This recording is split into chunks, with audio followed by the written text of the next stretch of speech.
Hello dear students, कैसे हैं आप लोग।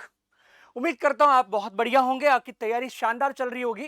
अनअकैडमी के यूट्यूब प्लेटफॉर्म पे मेरा नाम है मयंक पारिक और आज हम बात करने वाले हैं एक नए टॉपिक के बारे में। यह टॉपिक बहुत इंपॉर्टेंट हो जाता है ऑर्गेनिक केमिस्ट्री में, क्योंकि अगर आपको SN1 SN2 पढ़ना है, अगर आपको कंपेयर करना है न्यूक्लियोफिलिसिटी ऑर्डर को, तो आपको पता होने चाहिए वो सारे के सारे जरूरी एस्पेक्ट्स, जिससे आप आसानी से कंपेयर कर पाए किन्हीं भी दो न्यूक्लियोफाइल को कि कौन न्यूक्लियोफाइल स्ट्रांग होगा और कौन वीक होगा। अब पता क्या होता है, कई बार लोग फंस जाते हैं सॉल्वेंट इफेक्ट के कारण। कभी साइज का फैक्टर आ जाता है, कभी स्टेरिक हिंड्रेंस आ जाता है, कभी ईएन की बात करने लगते हैं, कभी ग्रुप में चलते हैं, कभी पीरियड में चलने लगते हैं। भाई साहब, इतना सब कुछ मिक्स होने के बाद कई बार दिमाग का एकदम बिल्कुल है ना, मैश क्या होता, खिचड़ी बन जाती है। अब खिचड़ी के चक्कर में कई बार ऑर्डर निकालने में दिक्कत आती है। तो मैं क्या करता हूं, कोशिश करूंगा पूरी पूरी कि आपको 15 मिनट के इस लेक्चर में सारा कुछ समझा दिया जाए। जो जो इंपॉर्टेंट एस्पेक्ट है, जो फैक्टर है जिनसे आप कंफ्यूज हो सकते हो, उन सबको कोशिश करूंगा कि एक एक करके आसानी से समझा दूं। मतलब आज हमारा जो मेन मोटिव है वो सिंपल सा ये, how to compare nucleophilicity order. मतलब किसी भी न्यूक्लियोफाइल का नेचर कैसे कंपेयर किया जाए, ये आज हम डिस्कस करने वाले हैं। ठीक है, तो चलिए शुरू करते हैं हमारा लेक्चर। और सबसे पहले एक पेन एक कॉपी लेके बैठ जाओ, क्योंकि नोट्स बना लेना। जो सिखाया जा रहा है, समझाया जा रहा है, उनको याद रखिएगा। चलिए, तो एक छोटे से सवाल से शुरू करते हैं। सवाल आया F माइनस, इसका थिकनेस बढ़ा लेते हैं। कैसे भाई साहब, ये तो काफी वैसा चल रहा है यार, मजा नहीं आया। चलो कोई बात नहीं, ठीक कर देते हैं इसको। F minus Cl minus Br minus और I माइनस। ठीक है, आई थिंक मैं फॉन्ट्स काफी बड़े लिख रहा हूं ताकि आपको कोई दिक्कत ना हो। अब देखो, ये आयंस दिए हुए हैं। अब कोई आपसे पूछे कि बताओ इन आयंस का न्यूक्लियोफिलिसिटी ऑर्डर क्या होगा, तो जल्दी से बता देता हूं। पहले तो न्यूक्लियोफाइल होता क्या है। न्यूक्लियोफाइल वो स्पीशीज है जिसके पास निगेटिव चार्ज होगा, या लोन पेयर होगा, या पाई बॉन्ड भी हो सकता है। ये तीनों ही कंडीशन में क्या करते हैं, ये एंटी बॉन्डिंग में इलेक्ट्रॉन डोनेट करते हैं। ये बेस से थोड़े से अलग होते हैं। बेस कैसा होता है सर? बेस का नेचर एक्चुअली क्या होता है ना, डायरेक्शनल नहीं होता। बेस इलेक्ट्रॉन देगा H+ को, लेकिन ये इलेक्ट्रॉन डोनेट करते हैं एंटी बॉन्डिंग में। किसी एटम के एंटी बॉन्डिंग में इलेक्ट्रॉन डोनेट करते हैं, तो उसको क्या कहते हैं, हम न्यूक्लियोफाइल कहते हैं। F माइनस है, Cl माइनस है, Br माइनस है, I माइनस है। सुनना ध्यान से, पूरी बात गौर से सुनना। अब सवाल आया कि बताओ न्यूक्लियोफिलिसिटी ऑर्डर क्या है। सर मैं कभी तो देखता हूं ऑर्डर ये लिखा होता है, कभी मेरा ऑर्डर ये लिखा होता है। अब दिमाग हो जाता है गोल, एकदम चक्कर खा के गिर गया मैं 2 बार इस चक्कर में कि कभी ऑर्डर ये आ रहा है फ्लोरीन ज्यादा आयोडीन कम, कभी लोग बोल देते हैं आयोडीन ज्यादा फ्लोरीन कम। ये क्या हो रहा है, ये कब हो रहा है, ये कब हो रहा है और ये क्यों हो रहा है। कब हो रहा है, कब हो रहा है और क्यों हो रहा है, ये सब जानना है। फिर सर एक एक बार तो एक सवाल देखा, कभी तो लिखते हैं पोलर प्रोटिक, कभी बोल देते हैं पोलर अप्रोटिक, फिर कभी आ जाता है नॉन पोलर। सर कुल मिला के दिमाग खराब हो जाता है। बोला क्या किया जाए, इसका क्या तरीका है, सही तरीका क्या होगा, कैसे मैं आइडेंटिफाई करूं सही ऑर्डर को कि ये डिक्रीजिंग हो रहा या इंक्रीजिंग होगा। पोलर प्रोटिक में क्या होगा, पोलर प्रोटिक में क्या होगा, या नॉन पोलर का आंसर क्या आने वाला है। तो चलिए एक एक करके डिस्कस कर लेते हैं। तो चलो शुरू करते हैं सबसे पहले पहले टॉपिक से। हमने क्या किया है, पूरे कंपैरिजन को 5 टॉपिक में डिवाइड कर लिया। घूम फिर के हमारे पास कुछ नया नहीं आने वाला, घूम फिरा के सब कुछ यहीं से कुछ मैच कर जाएगा। पहला टॉपिक क्या है, पढ़ना ध्यान से, magnitude of negative charge. Magnitude negative charge के बारे में बोला जाता है कि ये जितना बढ़ेगा उतना न्यूक्लियोफिलिसिटी इंक्रीज करेगी। सर ये पॉइंट तो समझ में आया, लेकिन ये कैसे कंपेयर करेंगे और ये सवाल का मतलब क्या है। आपने आंसर तो पहले ही लिख दिया, आंसर कोई बात नहीं लिखा हुआ है, लेकिन सवाल का जो मतलब है ना, एक्सप्लेनेशन है, वो समझो तुम, उस पर ध्यान देना। ठीक है, चलिए बात करते हैं। साउंड टेस्ट कर लेते हैं, साउंड भी आ रहा है, चलो बढ़िया है। हाँ भाई, तो मैग्नीट्यूड को कैसे कंपेयर करते हैं इसकी बात कर रहे हैं। हम ये कहना चाह रहे हैं आपके पास माइनस चार्ज ऑक्सीजन पे दिया हुआ है, ठीक है, यहाँ माइनस है, यहाँ माइनस है, माइनस यहाँ भी है, यहाँ भी है। इस तरह के सवालों में सबसे इंपॉर्टेंट ये हो जाता है कि तुम्हारा जो डोनेटिंग एटम होता है ना, वो हमेशा एक जैसा होता है। कई लोग क्या करते हैं, डोनेटिंग एटम को डोनेटिंग ग्रुप से कंफ्यूज कर जाते हैं। मेरा मतलब ये है कि जो डोनेट कर रहा है वो कौन है, ऑक्सीजन ऑक्सीजन ऑक्सीजन। हाँ सर, ये बात तो आपने बिल्कुल सही कही। इसका मतलब अब ये मत सोचना कि इसके साइज में कोई फर्क है। ऑक्सीजन नेचर वाइज देखा जाए तो सब में एक जैसा है। अब हम चार्ज के बारे में बात कर लेते हैं। चलो इसके बारे में बात करते हैं। तो मौसम है गर्मी का, गर्मी के मौसम में जूस वगैरह पीने से क्या है, बढ़िया लगता है ना। बाहर निकले, अब मान लो घर वालों ने आपको पैसे दिए 1000 रुपए। मैं आपको डिफरेंट डिफरेंट केसेस समझाता हूँ। ठीक है, पहले केस में आप अपने घर से निकले 1000 रुपए लेके, आपको बोला कि भाई फलाना फलाना सारा सामान का लिस्ट छपा दिया, अब जाओ परचेज करके ले आओ। आप हो बहुत बढ़िया, घर वालों की पूरी बात मानी, सामान लिया, थैला लिया, साइकिल उठाई और भाग गए। अब क्या है, रास्ते में दुकान देखी आपने, आपने बोला अरे गर्मी बहुत है, थोड़ा सा जूस पिया जाए।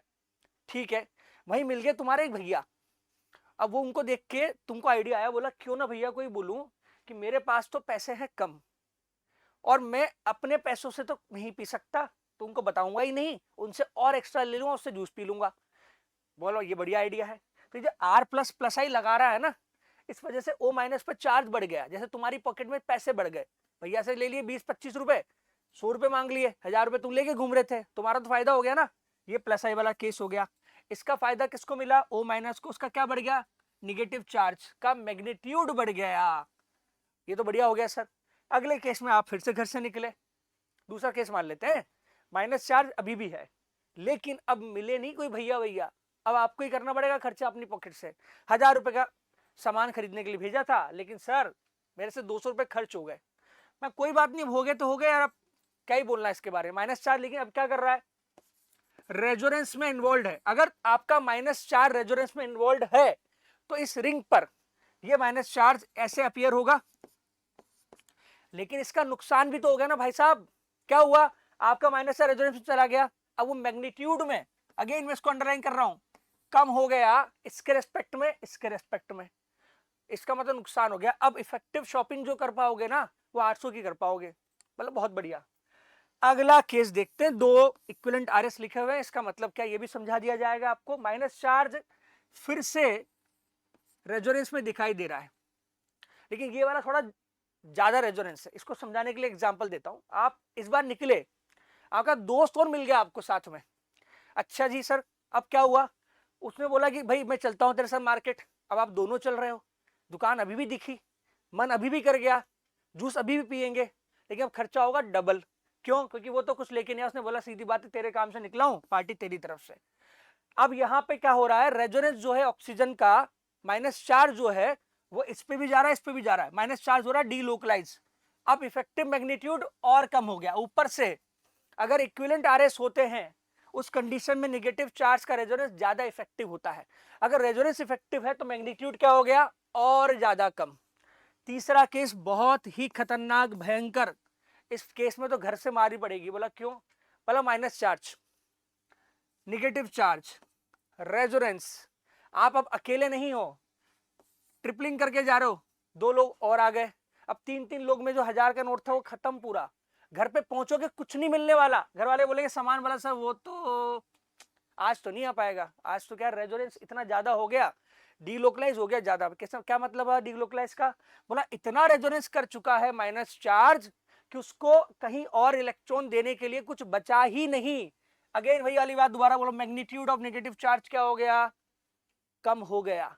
अगर बढ़ेगा तो न्यूक्लियोफिलिसिटी इंक्रीज करोगे, लेकिन सर मैग्नीट्यूड तो यहां कम हो रहा है, तो अपने आप क्या हो गया, डिक्रीज, मतलब सबसे ज्यादा ये। फिर धीरे धीरे धीरे जैसे जैसे रेजोनेंस बढ़ेगा वैसे वैसे माइनस चार्ज डीलोकलाइज हुआ, मैग्नीट्यूड कम हुआ, न्यूक्लियोसिटी कम हो गई। तो ये पहला केस होता है। इसी तरह से अब बाकी सारे एग्जांपल्स में जिसमें सेम एटम, मान लो फॉर एग्जांपल, मैं एक एग्जांपल और लिखता हूं के सामने, जैसे मैंने लिखा CH3 NH2, ठीक है, लोन पेयर है। अगले केस में क्या हो रहा है, मान लेते हैं यही वाला केस, अब दिया जाए CH3 CONH2, क्या कहते हो, lone pair, lone pair, lone pair, lone pair. यहां लगा है प्लस आई, यहां हो रहा है रेजोनेंस। सर रेजोनेंस हो रहा है, लोन पेयर हो रहा है, डीलोकलाइज।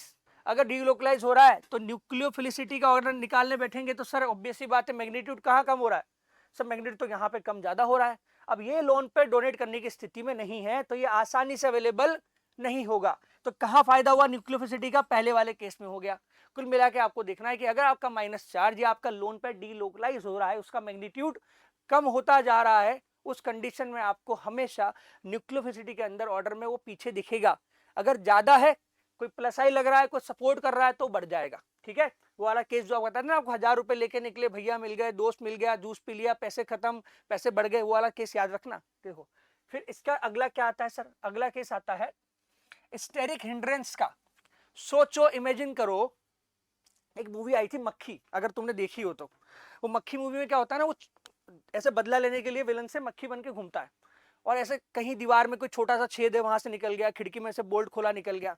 वो क्यों निकल पा रहा था कि उसका साइज छोटा था। कुल मिला के मुद्दे की बात यहाँ पे यह है कि न्यूक्लियोफाइल जितना छोटा होगा साइज में, उतना आसानी से एंटी बॉन्डिंग को अप्रोच कर पाता है। और अगर एंटी बॉन्डिंग को अप्रोच कर पाता है, जो कि देखो ये एक्स है तो इसका एंटी बॉन्डिंग इधर कहीं होगा, इसको बोलते हैं ABMO। और आपका न्यूक्लियोफाइल जितना आसानी से अप्रोच कर पाएगा, उतना ही आसानी से लिविंग ग्रुप को बोलेगा चल निकल यहां से, अब तेरी जरूरत नहीं है, मैं बनाऊंगा बॉन्ड नया। ठीक है ना, एक्स जाएगा लिविंग ग्रुप की तरह। लिविंग ग्रुप का जो वीडियो था वो इससे पहले रिकॉर्ड कर दिया था, है ना। अगर आप वीडियो देख रहे हो तो आपको डेफिनेटली दूसरा वीडियो भी मिल जाएगा, चेक कर लेना। क्योंकि नॉर्मली लोगों का ये डाउट होता है कि सर न्यूक्लियोसिटी समझ में आ गई तो लिविंग ग्रुप में दिक्कत आ रही है, लिविंग ग्रुप आ गया तो न्यूक्लियोसिटी में दिक्कत आ रही है। दोनों के वीडियो रिकॉर्ड करके और पोस्ट कर दिए हैं, देख लेना। और लाइक कर देना वीडियो को, शेयर कर देना अपने साथ वाले दोस्तों के साथ, ताकि जो जिनको भी डाउट आता है ना ऐसा, तो वो लोग इन चीजों का फायदा उठा पाए। क्योंकि अल्टीमेटली जो भी किया जा रहा है आप लोगों के लिए किया जा रहा है। ठीक है, आपका बेनिफिट होना जरूरी है। Minus charge, O minus, O minus और O माइनस, देख रहे हो क्या लगा है, प्लस आई। यहाँ क्या लग रहा है, प्लस आई प्लस आई। सर ये तो पूरे ग्रुप लगा रहा है ना, हाँ बिल्कुल पूरा ग्रुप लगा रहा है। सर इस पे लिखो, यहाँ लिख देते हैं। सर ये वाला, अरे ये तो जबरदस्त प्लस आई लगा रहा है। तो सर अभी तो आपने समझाया था, हाँ क्या समझाया था, जरा रिपीट करो कि सर माइनस चार्ज और माइनस चार्ज सब में है। मैग्नीट्यूड की बात करो तो सर प्लस आई यहाँ ज्यादा है, यहाँ प्लस आई और ज्यादा है, यहाँ कम है, तो सर उस हिसाब से मैग्नीट्यूड तो बढ़ना चाहिए। तो O minus O minus O minus में कहाँ ज्यादा आना चाहिए मैग्नीट्यूड। आपकी बात से मैं बिल्कुल एग्री करता हूं, माइनस चार्ज यहाँ ज्यादा है, बिल्कुल सही बात है, हमने मना कब किया। लेकिन समस्या यह है कि चार्ज से ज्यादा इंपॉर्टेंट साइज होता है। जो साइज वाला फैक्टर है न्यूक्लियोफाइल के लिए, वो ज्यादा इंपॉर्टेंट होता है किससे, चार्ज के मैग्नीट्यूड से ज्यादा इंपॉर्टेंट क्या हो जाता है हमारे लिए, साइज हो जाता है। और अगर आप साइज पर ध्यान दें तो सर अभी आपने पीछे वाले सवाल में पीछे वापस एक बार चले जाते हैं, इसमें साइज का फैक्टर भी यही आ रहा था, इधर चार्ज भी कम था और इधर साइज भी ज्यादा था, तो दोनों फैक्टर ने सपोर्ट कर दिया। हमने चार्ज के हिसाब से कैलकुलेट कर लिया, बिल्कुल सही है, कोई दिक्कत नहीं है। लेकिन जब यहां आए तो सर यहां पर चार्ज सब में क्या है, बढ़ता बढ़ता बढ़ता, लेकिन सर साइज भी बढ़ रहा है। अब सोचो, इधर चार्ज ज्यादा है और साइज भी ज्यादा है, लेकिन सर अभी तो आपने बताया कि साइज ज्यादा इंपॉर्टेंट है। अब साइज का क्या फैक्टर है, सिंपल सा फंडा ये है, न्यूक्लियोफिलिसिटी की अगर बात करें तो साइज के इनवर्सली प्रोपोर्शनल होना चाहिए। इसको कैसे होना चाहिए, साइज के इनवर्सली प्रोपोर्शनल, मतलब जितना बड़ा आपका न्यूक्लियोफाइल होगा उतना ज्यादा वो बेकार होगा, वो उतना कम आसानी से अप्रोच नहीं कर पाएगा एंटी बॉन्डिंग को। सर माइनस चार्ज तो सब में दिया है ना, हाँ तो ये कोई नई बात थोड़ी है, वही तो बोल रहे हैं हम, माइनस तो सब में है, रेजोनेंस कोई कर नहीं रहा। लेकिन जिसका साइज बड़ा है वो आसानी से एंटी बॉन्डिंग में अप्रोच नहीं कर पाएगा। इमेजिन करो वो छोटा सा मक्खी वाला एग्जाम्पल, उसी जगह बड़ा हाथी होता तो दिख ज्यादा दूर से आता हुआ। ठीक है ना, सिंपल सा फाइज है, जिसका साइज बड़ा है वो आसानी से एंटी बॉन्डिंग को अप्रोच नहीं कर सकता। स्टेरिक हिंड्रेंस अगर बढ़ाओगे तो न्यूक्लियोफिलिसिटी हमारी डिक्रीज कर जाती है। ये दूसरा केस, पहला केस था मैग्नीट्यूड, अगर रेजोनेंस नहीं हो रहा, साइज का कोई लफड़ा नहीं है, साइज वाला फैक्टर अगर हमें अपोज नहीं करता तो आंसर आ जाएगा। दूसरा केस आता है स्टेरिक हिंड्रेंस का। अब तीसरा केस देखिए, number of donor atom. Sir ये क्या है, देखो मान लो ऐसे मैं बोलूं आपको कि एक मॉलिक्यूल है जिसमें 2 डोनर साइट है, दूसरे मॉलिक्यूल में एक ही डोनर साइट है, तो नंबर ऑफ डोनर साइट बढ़ने पर हमेशा न्यूक्लियोफिलिटी इंक्रीज करेगा। अब इसको समझने के 2 तरीके हैं। आप ये बोल सकते हो कि सर देखो दोनों लोन पेयर में रिपल्शन है, तो ये आसानी से जल्दी डोनेट होना चाहेगा, या एक ही लोन पेयर है तो रिपल्शन उतना नहीं है, लोन पेयर तो है लेकिन रिपल्शन नहीं है, क्योंकि बगल वाला, ये मत सोच लेना गलती से भी एक ही एटम के दोनों लोन पेयर रिपल्शन नहीं, मैं बात कर रहा हूं बगल बगल में जो एटम लगे हैं एक दूसरे के, ये जो पड़ोसी है इनमें रिपल्शन के कारण इसके डोनेट करने की टेंडेंसी ज्यादा रहेगी, उसके हिसाब से ये आसानी से डोनेट करेगा। उससे बेहतर जो इसका एक्सप्लेनेशन होता है वो ये होता है कि अगर आपके पास डोनर साइट ज्यादा है उस केस में न्यूक्लियोसिटी इंक्रीज करता है। अच्छा, जब डोनर साइट देख रहे हो तो आपका एटम कंपैरिजन में सेम होना चाहिए। देखो ना, ऑक्सीजन का कंपैरिजन ऑक्सीजन के साथ, नाइट्रोजन का कंपैरिजन नाइट्रोजन के साथ, हमने ऐसा नहीं किया कि ऑक्सीजन के साथ हम दूसरा एटम लिया, नहीं, सेम एटम में कंपैरिजन कर रहे हैं। डोनर साइट बढ़ा दोगे, जैसे पेरोक्साइड लिया, पानी लिया, तो ये ज्यादा न्यूक्लियोफिलिक हो गया, ठीक है। हाइड्रोजन उठाया, अमोनिया उठाया, ये ज्यादा न्यूक्लियोफिलिक हो गया, ठीक है। चलिए, नंबर ऑफ डोनर एटम बढ़ेंगे तो न्यूक्लियोसिटी बढ़ जाती है। तीसरा केस, पहला मैग्नीट्यूड आया था, दूसरा केस आया था हमारा जिसके अंदर हम क्या बोला, स्टेरिक हिंड्रेंस, और तीसरा आया था नंबर ऑफ डोनर एटम। चलो अगला बात करते हैं, effect of solvent eight nucleophilicity. Solvent का इफेक्ट न्यूक्लियोफिलिसिटी पे क्या पड़ता है, सबसे ज्यादा जरूरी यही हो जाता है, क्योंकि सबसे बड़ा कंफ्यूजन लोगों के इसी में होता है कि सर सॉल्वेंट के केस में ना मेरा आंसर गलत हो जाता है, कभी पोलर प्रोटिक आता है, कभी पोलर अप्रोटिक आता है, कभी नॉन पोलर आ जाता है, मैं सोचता रहता हूँ क्या करूँ क्या करूँ। तो देखो ऐसा है, इसको समझने के लिए थोड़ा सॉल्वेंट के बारे में हल्की फुल्की जानकारी ले लेते हैं, ज्यादा नहीं, ठीक है ना। जैसे मैं पहला केस उठाया मैंने पोलर प्रोटिक सॉल्वेंट का, कि अगर तुम्हारा सॉल्वेंट पोलर प्रोटिक होगा तो क्या होगा। अब कई बार हो सकता है आपको डाउट हो, सर सॉल्वेंट के बारे में थोड़ा जानकारी दो, कैसे दिखते हैं पोलर प्रोटिक। मेरा देखो बहुत बढ़िया दिखते हैं ये, बहुत अच्छे। इनमें क्या खास है ये देखो, पानी दिया है H2O, CH3OH दिया है मिथेनॉल, फिनॉल दिया है PHOH। इन सब में अगर आप ध्यान से देखो तो एक बहुत कॉमन चीज ये है कि अगर हम इनको ब्रेक करेंगे ना तो पानी टूटेगा H प्लस में, OH माइनस में, बहुत बढ़िया। CH3OH टूट सकता है H प्लस में और CH3O माइनस में। फिनॉल टूट सकता है H प्लस में और PHO माइनस में। इसका मतलब ये हुआ कि ये जितने भी पोलर प्रोटिक होते हैं, पोलर प्रोटिक में प्रोटॉन जरूर होता है। क्या होता है, प्रोटॉन होता है, पोलर प्रोटिक में प्रोटॉन होता है। अच्छा, अगर पोलर प्रोटिक में प्रोटॉन होता है तो सर इसका क्या मतलब हुआ, इसका मतलब समझाते हैं। चलो, हमने एक बॉक्स ये लिया कंटेनर, इसमें डाला सॉल्वेंट H प्लस और यहां उठा लिया हमने OH माइनस। H प्लस भी है पानी और OH माइनस भी है। अच्छा, कुछ लोग कह सकते हैं कि पानी ऐसे तो टूटता नहीं है। अरे हम अज्यूम करके चल रहे हैं, हमको पता है कि पानी के अंदर 2 पार्ट है, एक ऑक्सीजन वाला पार्ट है और वो दूसरा H वाला पार्ट है, वो दोनों एक दूसरे से अटैच होंगे। अटैच होंगे तो कैसे होंगे, देखो पॉजिटिव निगेटिव पॉजिटिव, यही तो होगा और कुछ तो नहीं हो सकता। तो ये जो पोर्शन है इसकी बात कर रहा हूं मैं। अच्छा, इसको आप ध्यान से समझो, ये पानी का वो हिस्सा है जो हमारे काम का है। अब क्या, जब तुमने सॉल्वेंट उठाया, ठीक है, जब आपने सॉल्वेंट उठाया तब क्या हो रहा था, समझना बात को। सॉल्वेंट उठाया आपने पोलर प्रोटिक, और जैसे ही पोलर प्रोटिक लिया आपको इंडिकेट होने लगा कि सर मेरे सामने एक बहुत क्लियर कंडीशन है। मैं क्या कि सर F माइनस है, Cl माइनस है, Br माइनस है, I माइनस है। मैं बहुत बढ़िया। बोला सर क्यों ना हम एक काम करें, हम इन दोनों एक्सट्रीम को कंपेयर कर लेते हैं, इनसे पता लग जाएगा। क्या पता करना चाहते हैं, न्यूक्लियोफिलिसिटी किस पे डिपेंड करती है, साइज पे और चार्ज पे।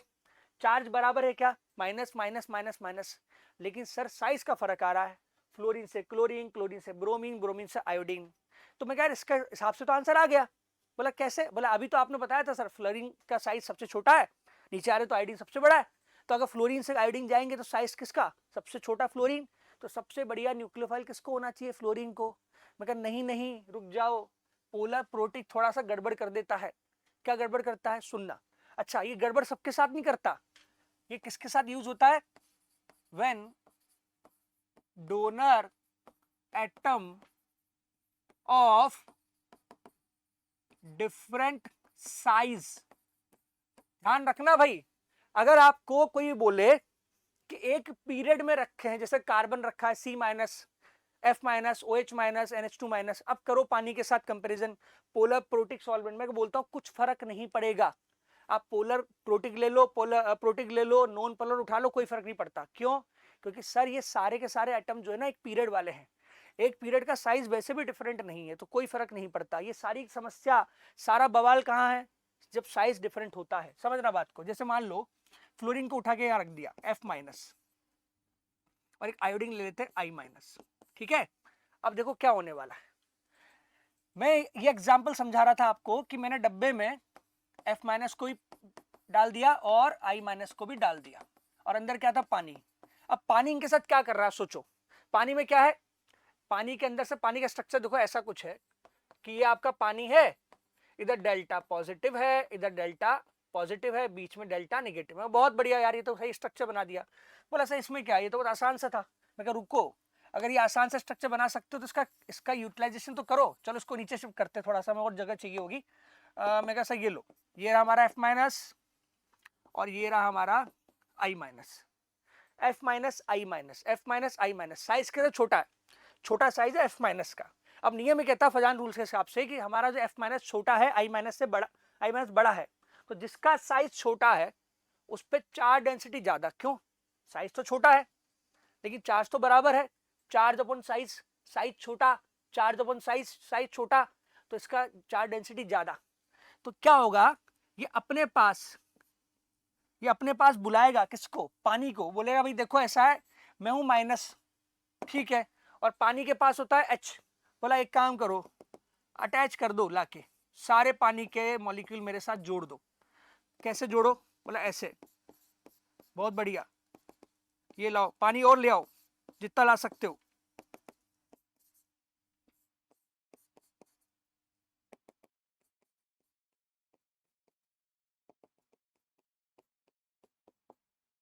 ठीक है सर, और क्या करें? ये लो, जोड़ते जाओ। तो क्या हो रहा है एक्चुअल में, पानी ने इसको सराउंड कर दिया। अच्छा बाकी डेल्टा पॉजिटिव बना लेना, हमारे लिए इंपॉर्टेंट क्या है? ये डेल पॉजिटिव। हमको पता है कि चार्ज होता है, ठीक है ना, इस बारे में परेशान होने की आवश्यकता नहीं है। ये सब डेल पॉजिटिव है। छोटा साइज बहुत बड़ा हो गया, लेकिन उसके रेस्पेक्ट में इस पर, क्योंकि सर इसका आइडिया खुद का साइज बहुत बड़ा है, इस पर पानी अटैच तो होगा लेकिन इतना नहीं होगा। ऐसा नहीं है कि अटैच नहीं होगा, बिल्कुल होगा, पानी अटैच तो होगा, लेकिन सर उतना नहीं हो पाएगा। कैसे बोल सकते हो आप ये बात? देखो पानी अटैच ऐसे नहीं हो रहा बैठा बैठा कि आओ अटैच हो जाए, नहीं, पानी अटैच हो रहा है क्योंकि फ्लोरीन के पास चार्ज डेंसिटी ज्यादा है, आयोडीन के पास चार्ज डेंसिटी कम है। तो जितना ज्यादा चार्ज डेंसिटी होगा उतना साइज इंक्रीज करेगा। अब पता हो क्या रहा है, सुनना ध्यान से। तुम्हारा फ्लोरीन जो पानी के बाहर छोटा साइज में था, मतलब पोलर प्रोटिक सॉल्वेंट में, वो जैसे ही पानी के अंदर गया उसका साइज हो गया सबसे बड़ा।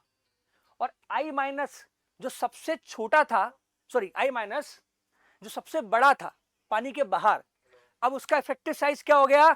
उसका इफेक्टिव साइज फ्लोरीन के पानी में जाने के बाद जो इफेक्टिव साइज आया, जिसको हम कहते हैं कि हाइड्रेशन हो गया। क्या हो गया? हाइड्रेशन। उसके रेस्पेक्ट में छोटा रह गया। तो अगर हम साइज की बात करें, हम इसके अंदर एक ऑप्शन रखते हैं, चलो हम यही बात कर लेते हैं। देखो F- Cl- Br- Iron- size किसका बड़ा होना चाहिए था? I- का, लेकिन पानी में जाने से फ्लोरीन सॉल्वेट हो गया, अब इसका साइज इफेक्टिवली बड़ा हो गया। I- जो पहले बड़ा दिखता था लेकिन पानी में जाने के बाद आफ्टर सॉल्वेशन इफेक्टिव साइज अब आयोडीन I- का इससे कम है। तो साइज का ऑर्डर देखो क्या है। अगर साइज की बात करें तो साइज का ऑर्डर है सबसे ज्यादा F-, अब फिर Cl-, फिर Br- और I-। अगर आपके सामने साइज का ऑर्डर आ गया तो अपने आप न्यूक्लियोफिलिसिटी का ऑर्डर क्या होगा? अरे सर न्यूक्लियोफिलिसिटी क्या होगी? सोच के देखो, सोच के देखो। F-, Cl-, Br- I-, size किसका छोटा? इफेक्टिव साइज तो आयोडीन का, तो बस बात खत्म, I minus, Br minus, Cl minus और F माइनस। तो होता ये है भाई लोगों कि अगर आपका सॉल्वेंट पोलर प्रोटिक है, उस कंडीशन में आपको साइज का उल्टा आ जाता है आंसर, जो आप सोच रहे हो ना उसका उल्टा आंसर आता है। क्यों? छोटे वाले का ज्यादा सॉल्वेशन, ज्यादा बड़े साइज का सॉल्वेशन कम, इफेक्टिव साइज अगर चेंज हो जाएगा तो 100% न्यूक्लियोसिटी का ऑर्डर भी क्या होगा, चेंज होगा। फिर अगला केस आता है पोलर अप्रोटिक। निश्चिंत रहो, ये आपको कोई परेशान नहीं करता। क्यों? इसका रीजन मैं समझाता हूं, फील करना। ये स्ट्रक्चर तो बनाए दोनों आपके सामने, इसका नाम है डीएमएफ, इसका नाम है डीएमएसओ, डाइमिथाइल फॉर्मामाइड और डाइमिथाइल सल्फोक्साइड। इनमें क्या खास है समझना।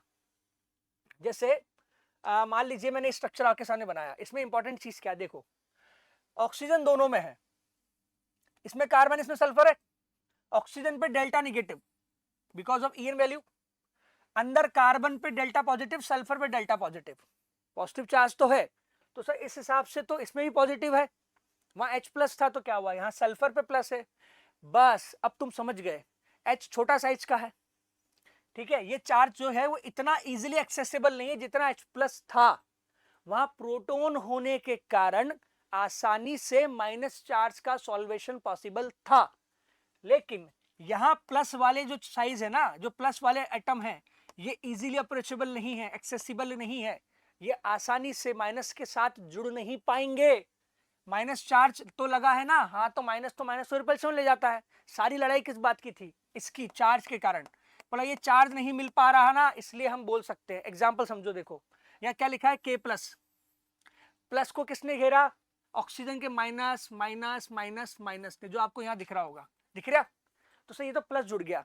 लेकिन अब इसके साथ इसका Cl माइनस पड़ा होगा,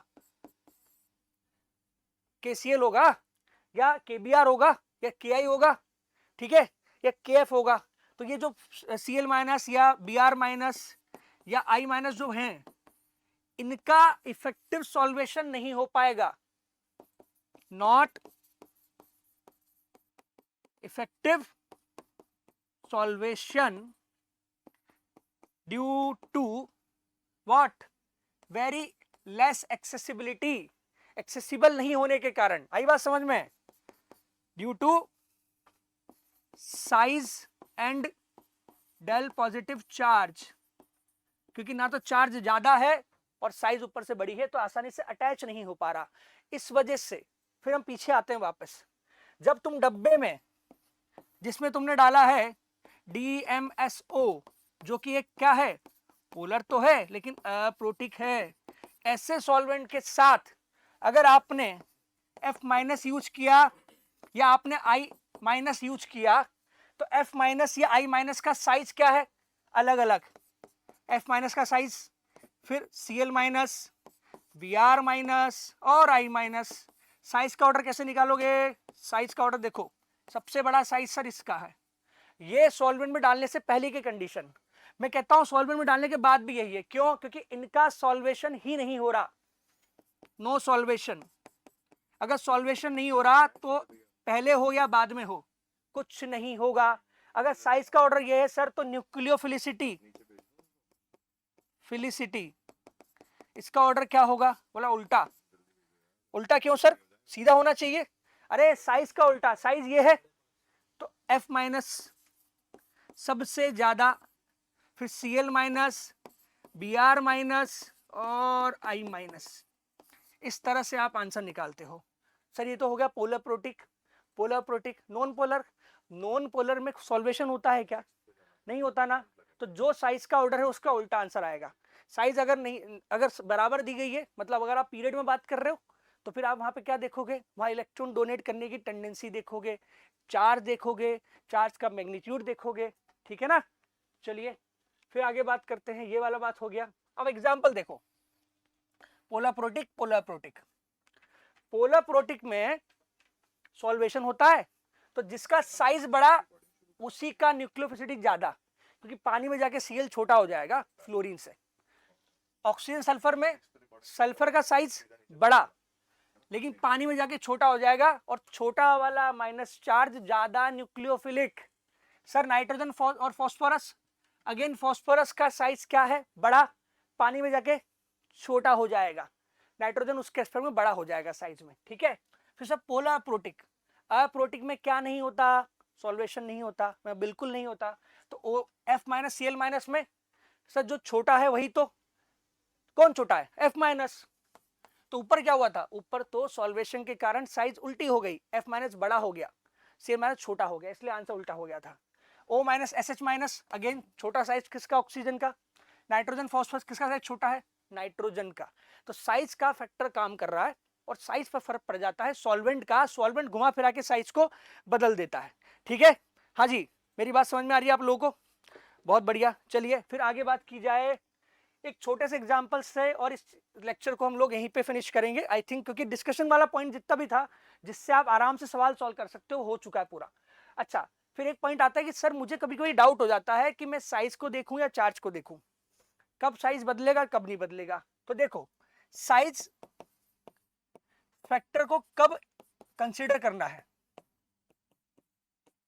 when donor atom are different in size. Example के लिए सल्फर, ऑक्सीजन, इनमें साइज देखना, नाइट्रोजन, फॉस्फोरस, इनमें साइज देखना, फ्लोरीन, क्लोरीन, इनमें साइज देखना। अभी मैं चार्ज नहीं लगा रहा हूं, ठीक है, मैंने एटम्स के बारे में बता दिया। अब कब नहीं देखना है, when size factor not important,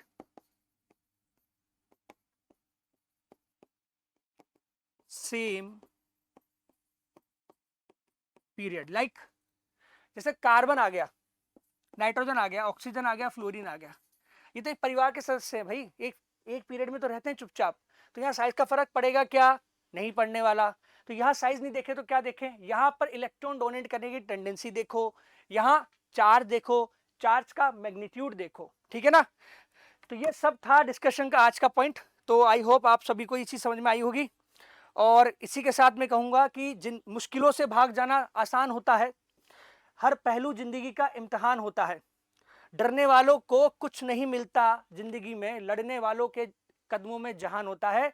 तो डियर स्टूडेंट्स, मस्त रहो, स्वस्थ रहो, पढ़ते रहो और जितना हो सके अपने आप को काम में व्यस्त रखो, अपनी पढ़ाई में व्यस्त रखो। मिलते हैं अगले नए टॉपिक के साथ, तब तक के लिए थैंक यू, धन्यवाद, बाय।